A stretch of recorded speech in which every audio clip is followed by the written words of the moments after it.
Hello, welcome back. So, I was thinking of how I wanted to build this, and I'm thinking I'm going to head down this way, get into here because this is pretty massive in terms of increased attack speed. And while you don't super need it,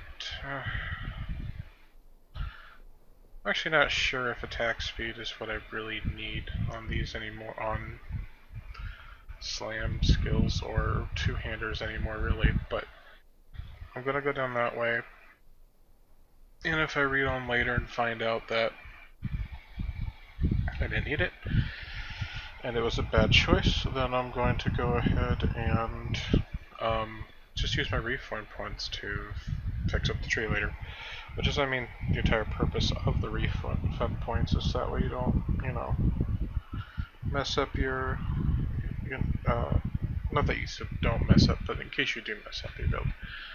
But this is also going to give me some life leech. And then I'm going to plan on, grabbing these nodes, here as well, because I want that extra life and armor. I believe I'm going to be using Fortify, so I want to get these to have the increased Fortify effect. This effect is what something the Juggernaut's actually going to have, so I don't need it, so I'm going to skip over it. So I don't need anything from this bottom row as far as I know, because I'm not going in Pale, I'm not going with Bleed, so I don't need that. But from here, I plan on getting these nodes.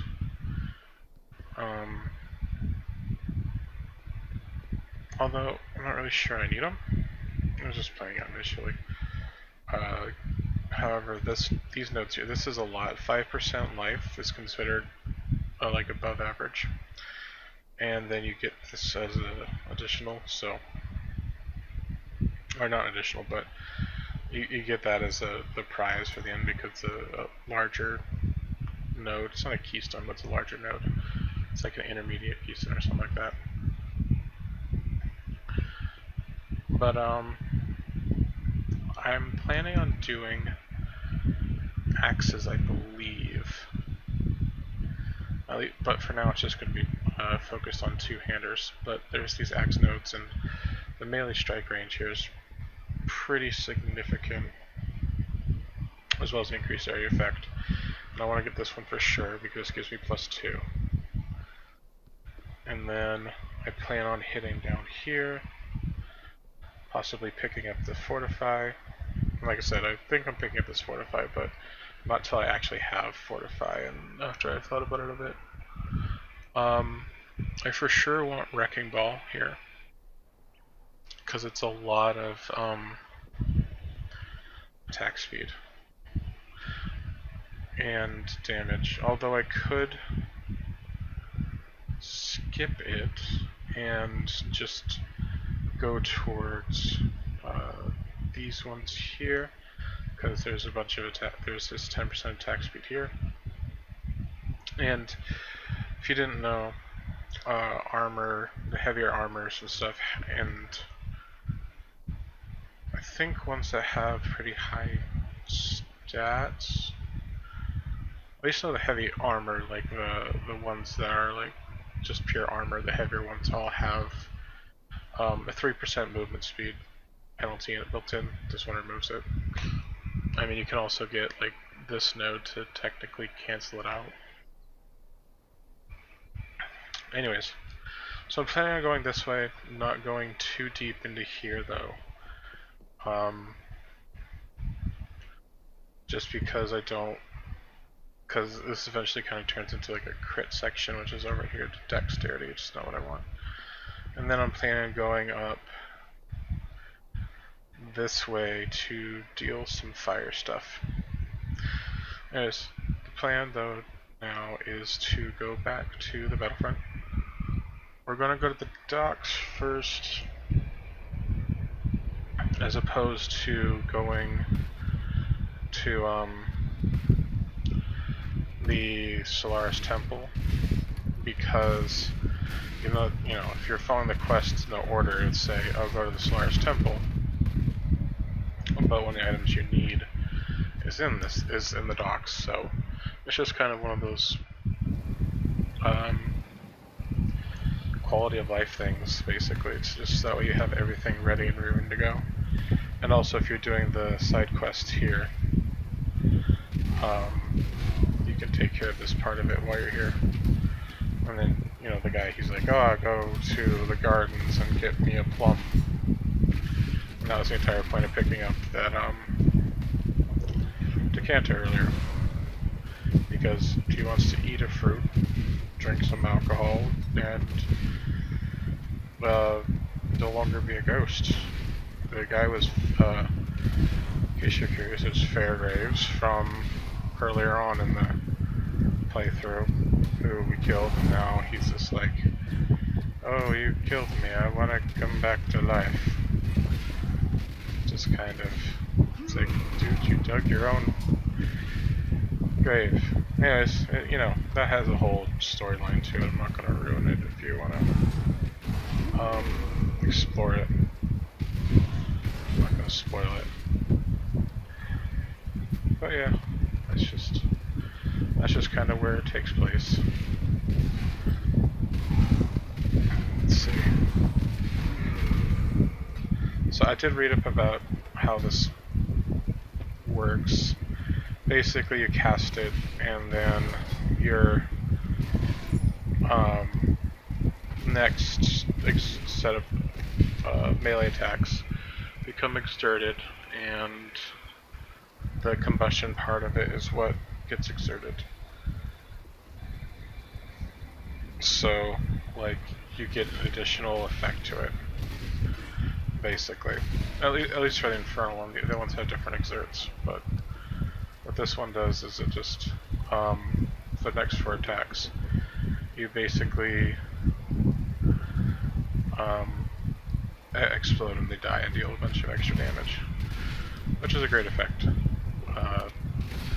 There are a lot of builds that focus around items that do that, like the impulses, which basically adds that effect to doing lightning damage. And then there's the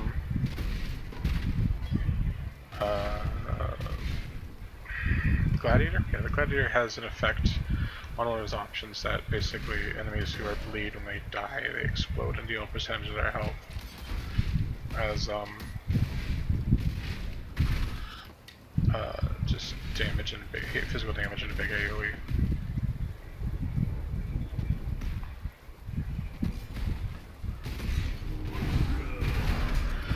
So how it works is that you get 4 attacks, and they will do the effect as well as covers enemies and ash and stuff like that, which makes them slower and basically take more damage. And then you can, when they explode, they deal just a bunch of damage in a circle.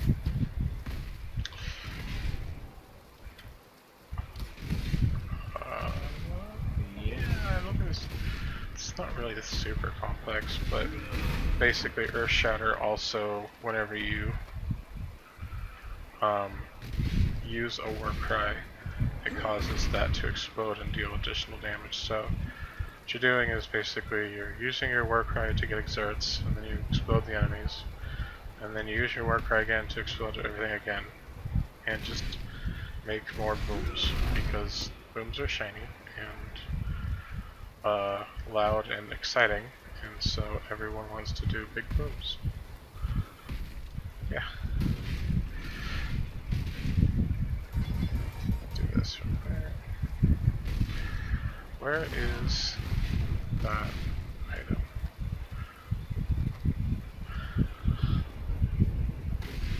I shouldn't click on boxes though. I don't know if I've ran into him before, but right here is actually a one of the Val random dungeons. and you run these to get a chance for, or you get corrupted gear in it, and it's also a chance to get like Val items. But you also get the sacrifice of like Dawn or what have you, and those are used for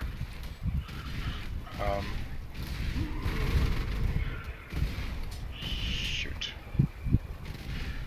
They are used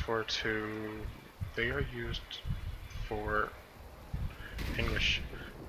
You get them so that way you can sacrifice them in the map device that will allow you to go fight a Ciri and get her items. She has a really cool axe that is used, I think, mostly in Cyclone builds. I don't know if it still is. But this is the item we need to get, by the way, that you come here. The reason why you come here before you go to the other, before you go to the Solaris Concourse. Just that way you have it, and just because she sends you here to get it anyways, so you might as well grab it here first.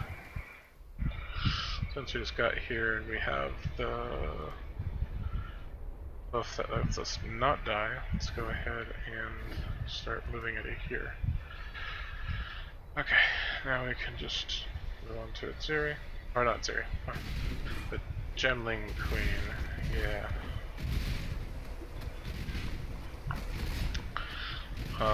Soon we're gonna be able to pick up, you know, Tectonic Slam though, so kind of excited about that. And then we'll also get to do the first ascension once we've hit level 33, which isn't too far from now. And with that, we'll be able to start generating lots of endurance charges, which is what we're going to need as our main, I won't say a main component, but it's most definitely a component that's going to help with our build when we're doing the TikTok setup.